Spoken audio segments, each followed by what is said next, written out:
The Holy Grail, sacred relic or medieval mirage. Welcome, seekers of the strange and sublime, to Beyond the Veil. I'm Radzi, your guide through the shadows of history and the whispers of legend. Today, we're diving into one of the greatest mysteries ever to tantalize the human soul, the Holy Grail.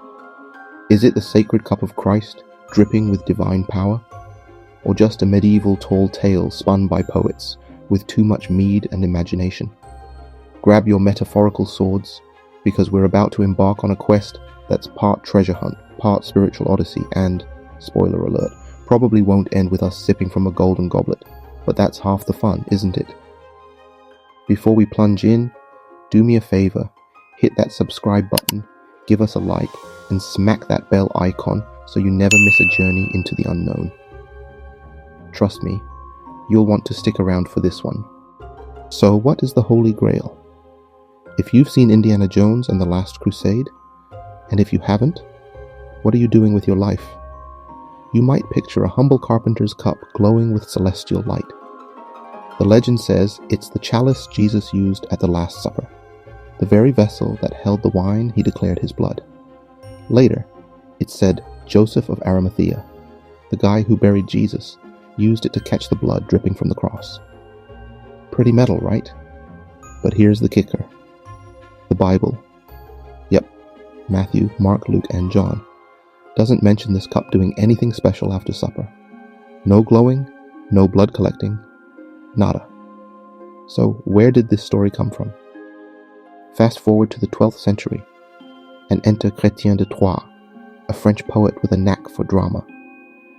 In his unfinished epic, Percival, the story of the Grail, he introduces us to this mysterious object. But it's not a cup yet. It's a dish, a platter, something you'd serve a medieval roast on. Chrétien's Grail is vague, shimmering with enigma, carried by a maiden in a castle ruled by a wounded king. It's weird, it's wild, and it's not explicitly Christian. Some scholars reckon he's riffing on Celtic myths, think magic cauldrons and otherworldly feasts, but Chrétien dies before he can finish the tale, leaving us hanging like a cliffhanger in a Netflix series. Then along comes Robert de Boron, another medieval wordsmith, around 1200. He's like, nah Chrétien, let's make this holy. In his Joseph d'Arimathea, he ties the Grail to Jesus, saying it's the Last Supper cup that Joseph used to collect Christ's blood. Boom. Suddenly, it's not just a fancy dish. It's a sacred relic. This is where the legend gets its Christian glow-up, blending those old pagan vibes with a shiny new cross. It's like a medieval remix, and it's about to go viral across Europe. Let's talk about Joseph of Arimathea, the unsung hero of this saga. In the Gospels, he's a rich guy, a secret Jesus fan, who steps up after the crucifixion to give the man a proper burial. Respectable, sure, but nothing about a cup or a road trip. Yet by the Middle Ages, the storytellers decide Joseph's got more to his resume. They say he takes the Grail and sails to Britain. Yes, Britain, landing in Glastonbury, where he supposedly plants the first Christian church and hides the Grail. Some even claim the chalice well, there with its reddish water, is stained by Christ's blood from that very cup. Romantic? Absolutely. Historical? Not so much. The earliest whispers of Joseph in Britain pop up centuries after the fact, around the 12th century, conveniently when the Grail legend's heating up. Glastonbury's monks might have had a hand in this too. They found a tomb in 1191 they claimed was King Arthur's, boosting their pilgrimage cred. Adding Joseph and the Grail? That's a marketing masterstroke. But there's no hard evidence. No ship logs. No ancient chalices dug up in Somerset. It's a beautiful yarn though, and it ties the Grail to the misty hills of Albion, setting the stage for its next big act. Now we hit the jackpot. King Arthur and his knights. By the 13th century, the Grail's a full-blown star in the Arthurian universe. Picture this. Camelot's round table, a bunch of armored lads with noble hearts, and a quest that's less about finding a cup and more about finding yourself. In Chrétien's tale, Percival stumbles into the Grail castle, sees this bizarre procession, but forgets to ask the million-dollar question. Who's this for? Oops. The Fisher King stays wounded, the land stays cursed, and Percival's left kicking himself. Later writers fix that fumble. In the Quest del Saint Grail, we meet Galahad, Mr. Perfect, the knight so pure he makes the rest look like they've been mud wrestling. Galahad finds the Grail, heals the Fisher King, and gets a one-way ticket to heaven.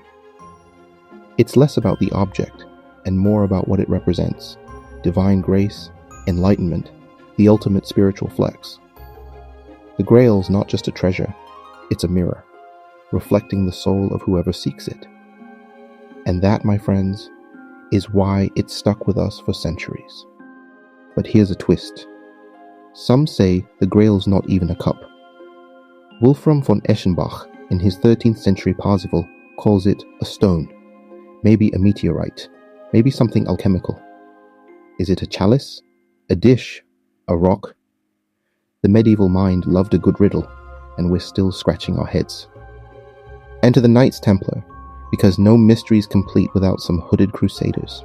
These guys, a 12th century order of warrior monks, get dragged into the Grail story thanks to modern pop culture. The Da Vinci Code? National treasure? They've got Templars guarding the Grail like it's their day job. Historically, though, there's zilch connecting them to it. They dug around the Temple Mount sure and got filthy rich, which sparked rumors. But the Grail link? That's fiction. Maybe inspired by Wolfram's Templese Knights in Parzival. Still, it's a cracking good tale. Secret societies, hidden relics, a dash of conspiracy. Who doesn't love that? So where's the Grail today? Theories abound. The Chalice of Valencia in Spain, a 1st century agate cup, gets papal props, but its dating's shaky.